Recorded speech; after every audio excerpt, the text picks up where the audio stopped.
Muito bem, esse é o conceito de informação nas ciências naturais do nosso querido Capurro.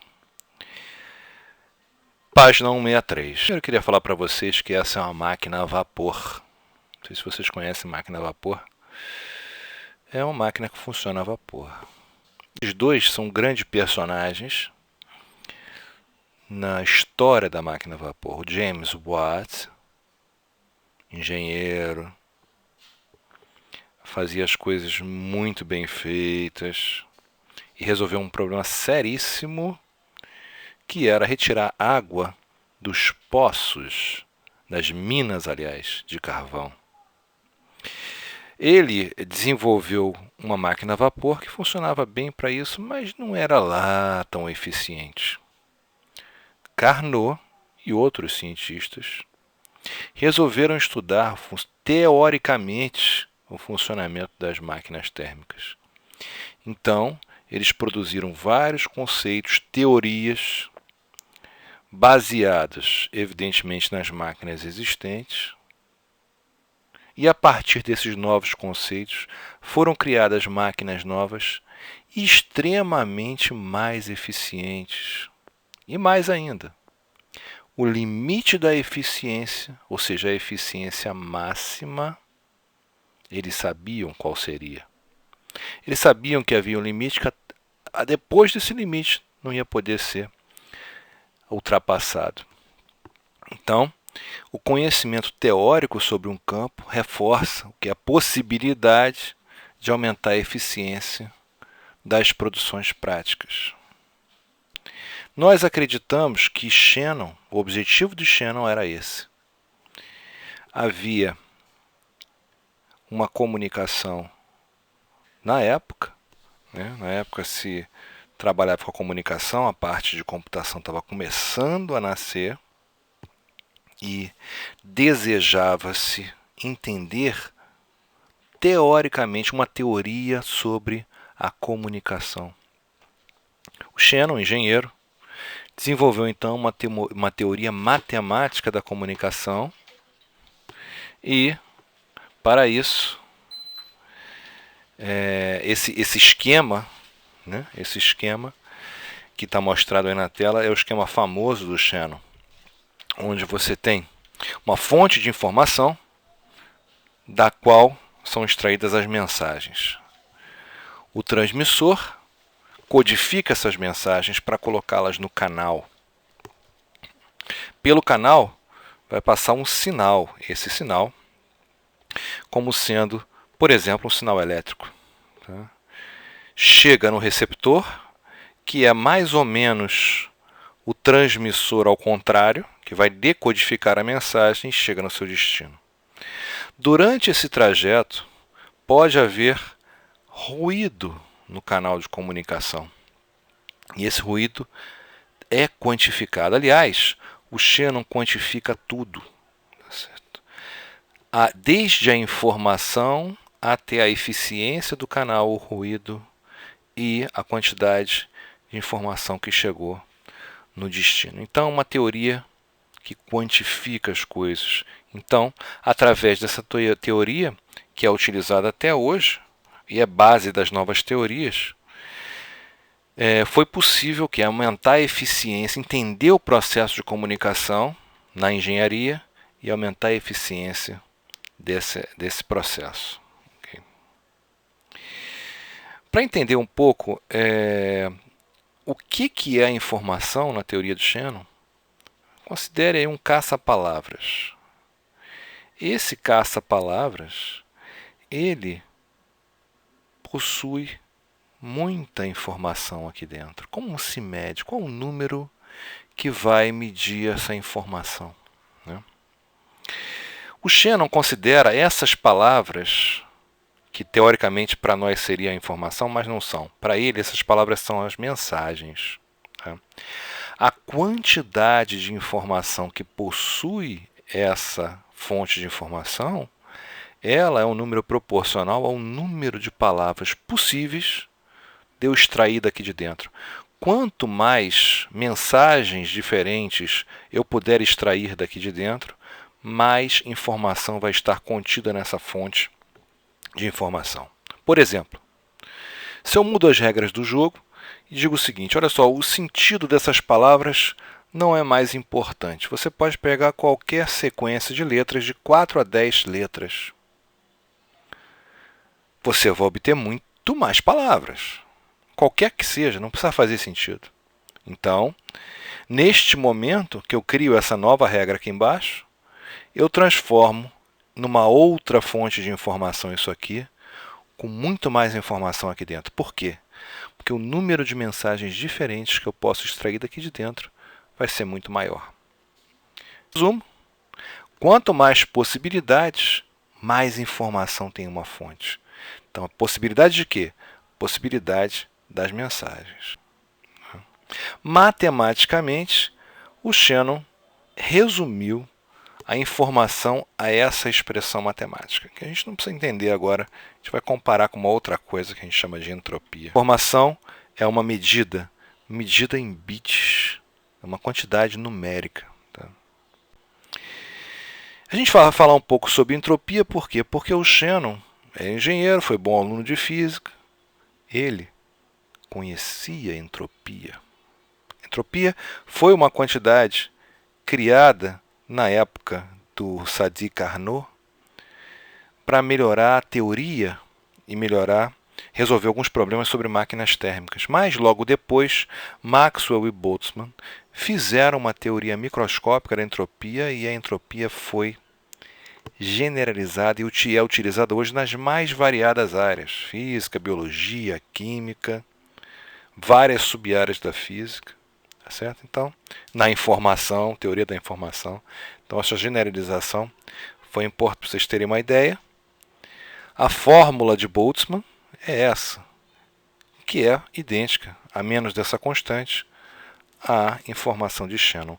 Tanto que a informação de Shannon também é chamada de entropia de Shannon. Ok?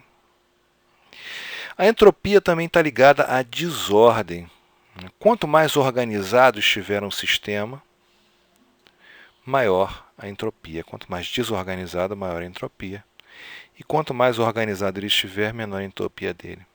Existe uma lei, a segunda lei da termodinâmica, que diz que um sistema isolado, a entropia desse sistema isolado sempre vai em direção a um máximo. Okay? Então, se um sistema tem vários valores de entropia possível, o estado de equilíbrio vai ser aquele em que a entropia é máxima. Tá? Então, as coisas e materiais evoluem para um aumento de entropia até chegar no seu máximo. Ok? A teoria de Shannon é uma teoria clássica. Acho que essa parte a gente pode cortar. Essa parte do quantum, informação quântica, a gente pode cortar. É só colocar aqui, né, que a informação quântica, a ciência da informação, tem interface, mas a gente cortou por causa do tempo. E isso foi concretizado pela tese recém-defendida do nosso querido Álvaro Caetano, orientado pela professora Helena Vani. Falando em física quântica, o Weizsäcker é um filósofo, tá, que desenvolveu uma teoria nova da física quântica. Tá? E o Leary, ele escreveu um prefácio de um livro do Weizsäcker, tá, que revê as teorias dele, né? Que o Weizsäcker tinha uma ideia de unificar as leis da física numa teoria só, tá certo? Então, o Leary, ele desenvolveu essa teoria do Weizsäcker e chegou à seguinte conclusão: a teoria dele não passa de uma teoria da informação, na verdade. Tá certo? É uma teoria em que tudo surgiu da informação, ou seja, não existia matéria, não existia energia, não existia tempo, não existia espaço. No início, era só uma substância fundamental chamada informação. E a informação daria origem a tudo. Uma teoria que ele, inclusive, provou matematicamente. Isso é muito interessante. Né? Essas são algumas das frases que a gente tirou do artigo do Leary. Esses UR objetos da teoria do Versace são objetos mais simples da teoria quântica. Energia e matéria são condensados de informação. Isso é muito interessante. Ele sugeriu o conceito de átomo de informação, o espaço também como uma representação da informação e a evolução cósmica como sendo uma evolução da informação. Tá? O Tom Stonier, né, ele escreveu esse artigo em 96. Ele interpreta a informação um pouco diferente, bem diferente do Leary. A informação seria uma propriedade básica do universo também. Mas ele estaria no mesmo patamar, ela estaria no mesmo patamar da energia e matéria. Ou seja, dentro da teoria do Stonier, energia e matéria e informação são intercambiáveis. Você, de acordo com a teoria dele, você pode, um sistema, a conservação de energia de um sistema, envolver a informação também. Então a informação seria intercambiável. Ele até calculou quanto valeria 1 joule por Kelvin. Aproximadamente 10 a 23 bits de informação. E agora os sistemas biológicos. Os sistemas biológicos, eles foram estudados por vários autores, Kapur-Sira, vários autores, dentre os quais a gente gostou bastante do Lowenstein. O Lowenstein, apesar de ter dentro do nome dele o próprio Einstein, né? A teoria dele é que os seres, quer dizer, ele não é dele a teoria, né? Ele explica no livro dele, muito bem explicado, né? Ele coloca o seguinte questionamento: os seres vivos, eles são estruturas altamente ordenadas. De onde vem essa ordem? E mais, na evolução dos seres vivos, eles evoluem para os estados mais ordenados, contrariando a segunda lei da termodinâmica para os objetos inanimados, que evoluem para um estado maior de desordem. Então, por que os seres vivos evoluem assim? Para a organização, até para a auto-organização? Né? Então, para explicar tudo isso, primeiro ele começou com relembrando o demônio de Maxwell, que foi uma paródia inventada pelo Maxwell em 1800, final do século XIX, quando ele escreveu o livro dele sobre calor. Escreveu que a segunda lei da termodinâmica tinha alguns problemas. Então ele descreveu esse problema, que seria um experimento pensado. Tá?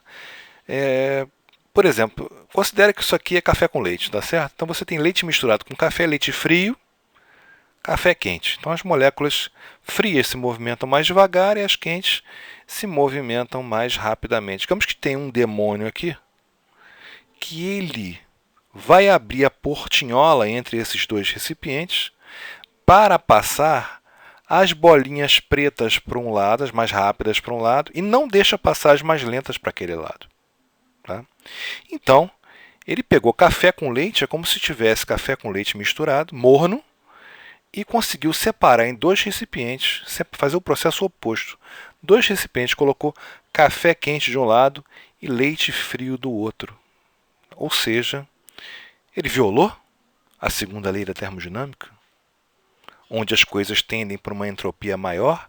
Ele colocou, sem gasto de energia nenhuma, nesse experimento ideal, essa portinhola sem atrito, sem nada, isso é possível, nesse experimento mental dele, sem gasto de energia nenhuma, ele conseguiu reordenar o sistema.